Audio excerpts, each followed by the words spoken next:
Donald Trump threatens 50% tariffs on Europe and a 25% tariff on Apple iPhone and other smartphone imports. Japanese bond yields surge to multi-decade highs. Oil production is set to rise. And New Zealand's retail trade beats expectations in the March quarter. That's coming up in our 5 Things in 5 Minutes on Monday, May the 26th. And then, in our deep dive interview, ANZ's Group Chief Economist, Richard Yetsenga, analyses Trump's latest moves and the sell-off in long bonds globally, and the US in particular.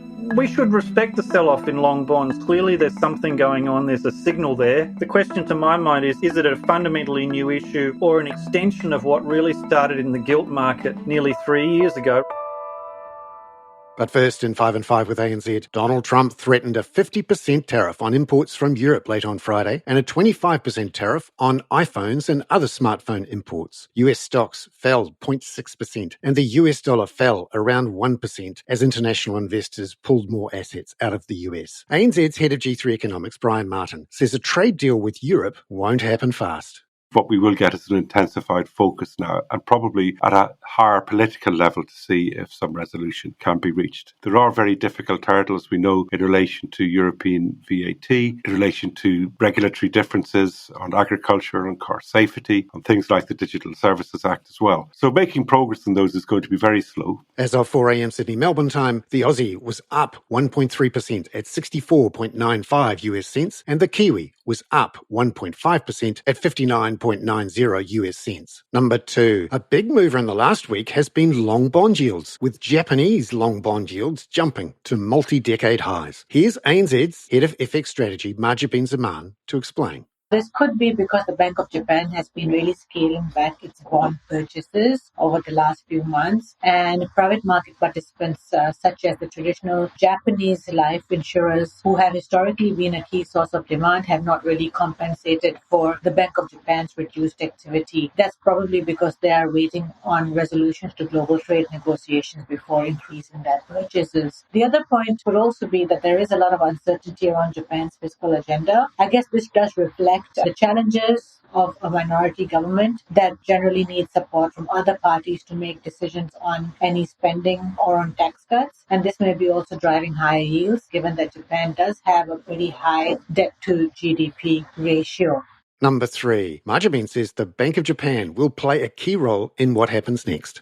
Now, the Bank of Japan will meet next month and plan to review its current tapering schedule. And again, if this volatility continues to stay at this level into the next Bank of Japan meeting in June, it could be that they make some adjustments there in terms of reducing or removing long-term JGBs from its reduction program, and in order to allow for a better or orderly functioning of the market.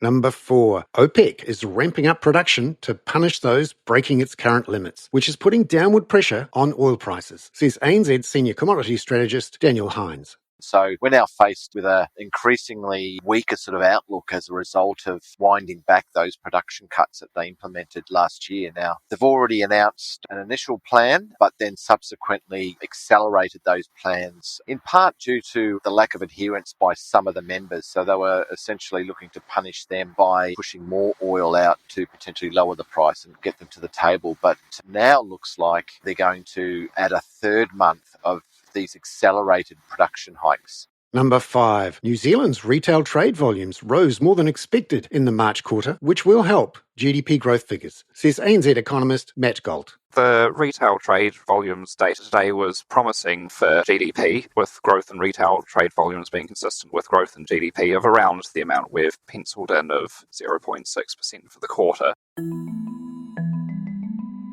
Matt Galt there. Now, in today's deep dive interview, ANZ's Group Chief Economist, Richard Yetsenga, analyses Donald Trump's latest tariff moves and the sell-off in global bonds. I asked him first about the tariff news over the weekend. Well, tariffs are back. Not that they ever went away, but of course we've been through a few weeks where the glass half full view of the world predominated, where the Trump administration has backed off the most extreme tariff positions. Now we've had a couple of, it's not clear whether they're announcements, suggestions or inducement around both Europe and Apple in terms of tariffs, and perhaps reminds us of a couple of things. It does seem like the most aggressive stake in the ground is not where things end up, but things don't go back to where they were before either. So even though we may may not end up with 50% tariffs on Europe or particular tariffs on Apple or any other company. We're probably not going to go back to where the tariff levels were on the 1st of April. The second issue is just this continued cycle of US policy announcement, sometimes in the same direction, sometimes backwards, sometimes an altering of a policy that was just announced. It does continue to leave me with the impression that perhaps the dominant theme after the first 6 months of this US administration is America alone. I think that does leave the dollar exposed, given the valuation extremes it started with, and does leave US asset markets a little bit vulnerable to just a bit more hesitancy around foreign financing. Yeah, and when you've got this uncertainty, trying to value an asset that doesn't mature for 30 years is difficult. What do you think of this long bond sell-off that we've seen in many parts of the world in the last week? We should respect the sell-off in long bonds. Clearly, there's something going on. There's a signal there. The question to my mind is it a fundamentally new issue or an extension of what really started in the gilt market nearly 3 years ago? Recall, of course, we had a bit of a mini crisis in the UK about 2.5 years ago. A fiscal announcement was viewed by the bond market as lacking some credibility when the bond market was looking for some fiscal leadership. It's not that we have a repeat of that, but certainly you could argue the big, beautiful bill in the US that actually worsens the fiscal metrics in an accounting sense. There's some hope in the US that if growth is stronger, it won't worsen the fiscal metrics. Personally, I'm very doubtful of that. But also in Japan, the Bank of Japan buying a materially smaller proportion of JGBs, but the fiscal stance are still needing to fund quite a big budget deficit. I think progressively over the last couple of years, there has been a signal for bond markets that to attract the marginal price-sensitive buyer, they've needed to offer high yields. I think this long bond sell-off is an extension of that. It's a signal that we should respect. Richard Yetsenga there. I'm Bernard Hickey. That was 5 and 5 with ANZ for Monday, May the 26th. Catch you tomorrow with a preview of New Zealand's big rates decision this week.